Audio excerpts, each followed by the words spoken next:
Hace unos días, reparando una radio que tengo arriba de la mesa de trabajo, se rompió el interruptor que conmuta AM y FM. Es un interruptor que no es fácil de conseguir, es un receptor muy viejo. El interruptor en cuestión es un simple inversor con retención, o sea, es un botón que se pulsa, es un pulsador. Se mantiene retenido en el fondo y cuando se lo pulsa de vuelta sale hacia afuera y conmuta al otro circuito. El tema es que se rompió el mecanismo de retención. Así que, buscando opciones, se me ocurrió usar la parte del interruptor que quedó funcionando como si fuera un pulsador simplemente y no ya como un simple inversor. Ahí es donde se me ocurrió buscar esto. Este circuito yo lo había visto hace mucho. Creo, si mal no recuerdo, que estaba en los libros de Forrest Mintz creo que se llama. Un yankee que escribió unos libros muy interesantes. Lo van a conocer seguramente los que saben qué es el Atari Punk. El Atari Punk salió de uno de los libros de él. Y sobre el Atari Punk voy a hacer un video también más adelante. La cuestión es que usando un 555 se puede hacer un interruptor de un solo toque que cambie de estados a la salida. Se hace aprovechando las patas de trigger y threshold, que normalmente se usan para detectar la carga y descarga del capacitor que hace de constante de tiempo para switchar el cambio de estado a la salida. En este caso lo que se hace es aprovechar esas dos patas que conmutan, o sea, cambian de estado al llegar al... Tuve que hacer una pausa, así que voy a empezar de vuelta en donde creo que estaba. La pata de threshold y trigger están unidas y están puestas a una tensión que es la mitad de la tensión de fuente a través de este divisor resistivo. Cuando trigger o threshold detectan una tensión que supera los 2/3 de la tensión de alimentación o baja por abajo de 1/3 de la tensión de alimentación, provocan un cambio de estado de la salida. Esto adentro tiene un flip-flop que es el que maneja la salida, ¿no? Al cambiar de estado la salida, activa lo que querramos que active. Yo puse diversos ejemplos, el que usé fue este, después voy a explicar de qué se trata.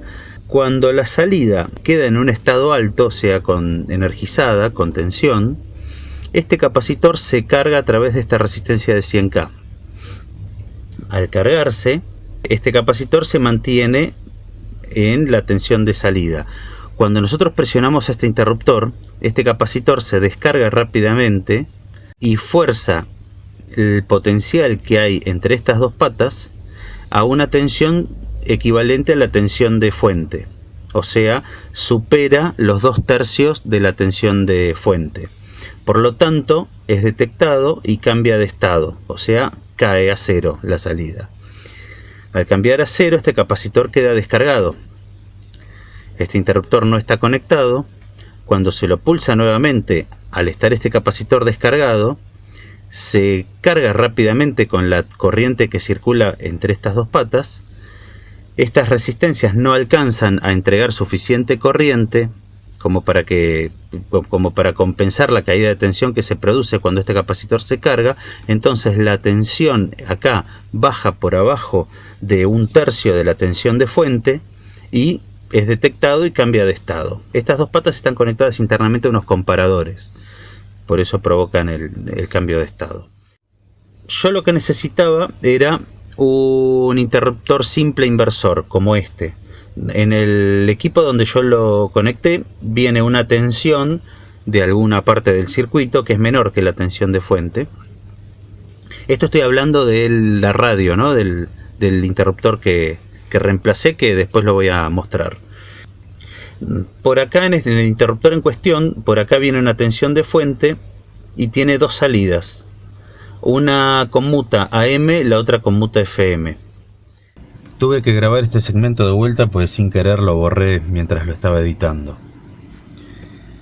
Acá tenemos que cuando la salida del 555 está en 0, este transistor no conduce.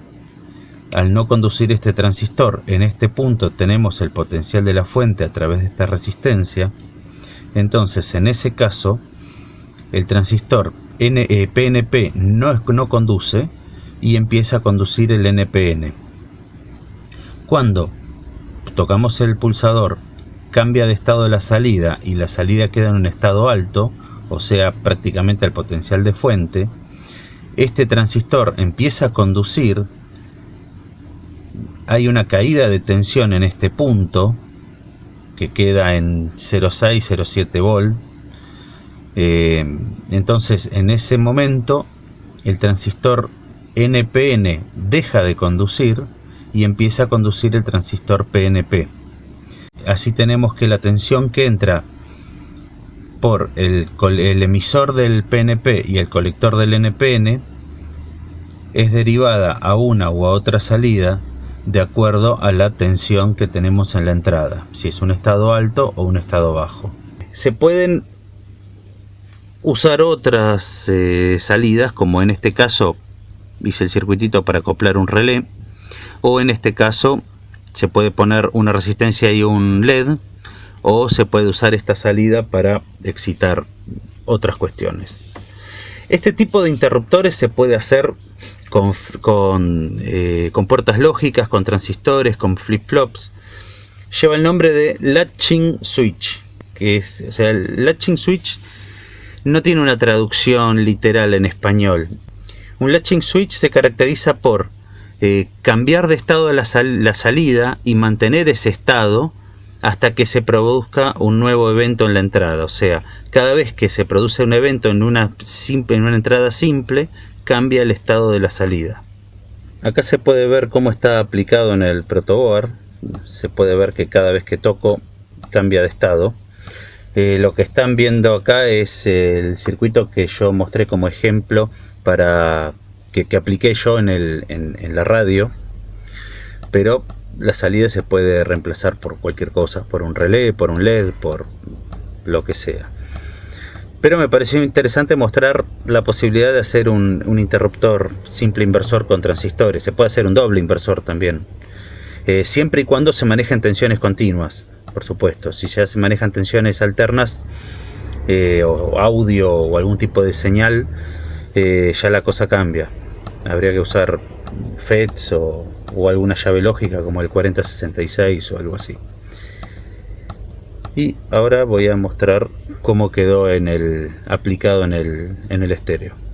En la mesa un homenaje simplemente por respeto. Los grandes opinan de otra, los más chicos lo hagas, opinan de otra. Pero querés hacerlo de forma. ¿Por qué no? Que podría no. Hoy en AFA y que nadie. No, en las exequias son cosas. Acá está la placa terminada, puesta en el estéreo, reemplazando el interruptor original. A ver si le subimos el volumen. Ahí está en AM, tocando un poco el botón.